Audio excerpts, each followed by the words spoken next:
The world is marking International Holocaust Remembrance Day for the victims of the Nazi regime. 81 years ago, on January 27, 1945, the Soviet Red Army reached the concentration and extermination camp of Auschwitz. Holocaust survivors are among those remembering the more than 1.1 million people who were systematically murdered at Auschwitz alone, most of whom were Jews. They've been laying wreaths at the site of the death wall where thousands of political prisoners were shot.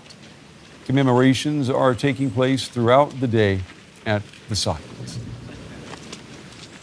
Well, with the number of Holocaust survivors declining, a new project here in Germany is aiming to keep their stories alive. It's called Holo Voices, and it combines hologram technology with AI to keep testimony from eyewitnesses preserved for future generations. We didn't really know where we were going. I was 7 years old at the time. Inge Auerbacher is Jewish and a Holocaust survivor. In 1942, the Nazis deported her and her parents from Baden-Württemberg and detained them in the Theresienstadt ghetto. After the liberation of the ghettos, she emigrated to New York. Now she is 91 years old. So that her story isn't lost, a few years ago she answered 1,000 questions about her life. Her eyewitness account can now be experienced in a special way at the Zeche Zollverein in Essen, through the Holo Voices project as an interactive hologram. It's a project by the state of North Rhine-Westphalia and TU Dortmund University. This project is a new form of remembrance culture because we're entering a time where these people will unfortunately no longer be here for us in person. But that's just the way it is, and what we're showing here, I believe, comes as close as possible to the experience of direct personal contact. A monitor projects Inge Auerbacher onto a screen, with another layer behind giving the image depth. Visitors can ask the hologram questions and an artificial intelligence searches for the most appropriate answers. All answers are original, so there will be no generative AI behind it that somehow would invent an answer and then perhaps runs the risk of hallucinating and reproducing something that isn't true. Rather, it's an AI that searches for the best possible answer to a question, which is then reproduced faithfully without any changes. 2 survivors can already be interviewed in this way. A third is in the works. Direct dialogue with the holograms is intended to encourage young people to engage with the darkest chapter in German history. Go to school. Learn something. Learn from other people who don't look like you. Read books, watch films, think a little. Well, I'm joined now by Robert Partzer. He's a historian at the Foundation Memorial for the Murdered Jews of Europe. He joins me from right here in Berlin. Mr. Partzer, it's good to have you with us.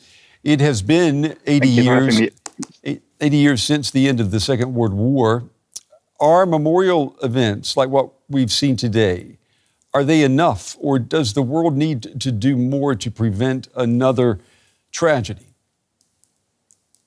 Yeah, that's a great and also very difficult question. No, I don't think that memorials are enough. We need research and information and environments that foster learning and encourage critical discussions about the past. Generally, no memorial in itself can prevent a tragedy like the Holocaust. Memorials are just reminders of what can happen, and as such are endangered in a world that seems to be bereft of order and seems to plunge into disarray every more.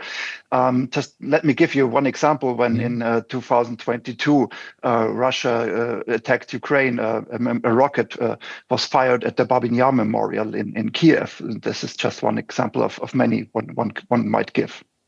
The German government and many human rights groups say that anti-Semitism is growing around the world, much like it did before the Holocaust. Would you agree?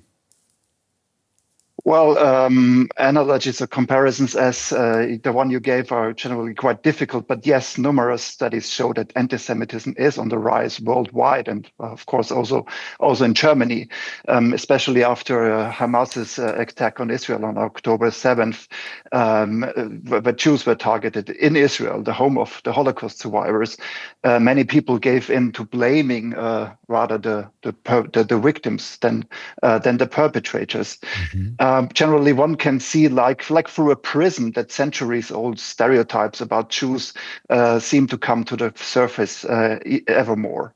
Well, another big danger I would like to mention is Holocaust distortion. That is when politicians and others try to tell the history of a story try to tell the history of the Holocaust in a way that it serves rather their interest.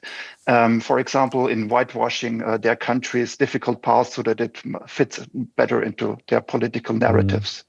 Germany has developed a culture of remembrance around the crimes of the Nazis. Germany has also been praised around the world for maybe setting the standard in coming to terms with a dark past. Would you say that Germany is doing enough? Are there any lessons to be learned for the rest of the world?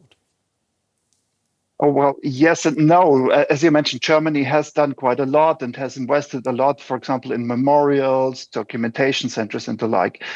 However, this has had to be fought through very often by concerned citizens, by victims and their descendants.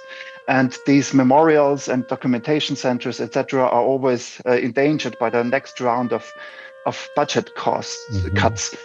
Well, what could the world learn? And this is a very difficult question, I guess. I believe that one can learn that crimes like this, like the Holocaust, happened, and therefore they can happen again. And for decades after the Holocaust ended, the answer seemed to be a rule-based world order. Now we see this crumble away on a daily basis. So I guess fighting for human rights, the rule of law, and international cooperation is still the most worthy cause. As the Holocaust survivor Marian Turski said, he kind of created the 11th commandment, which he coined, in which he coined the phrase "Don't be indifferent," and that seems to be one answer, which is a very good one, I think.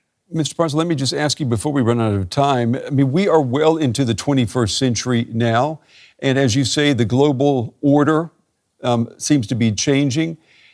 Are we moving, in your opinion, as a historian, are we moving to a point where the possibility of another Holocaust of some sort is more probable than it was maybe 50 years ago? Unfortunately, the answer seems to be yes, because what protected us from atrocities, from wars of aggression, was institutions that are now coming under fire, basically daily, as we speak. Okay. So what we can do is basically to fight for the rule of law worldwide and for human rights. Robert Parser, historian at the Foundation Memorial for the Murdered Jews of Europe here in Berlin. Mr. Parser, we appreciate your time and your insights tonight. Thank you. Thank you.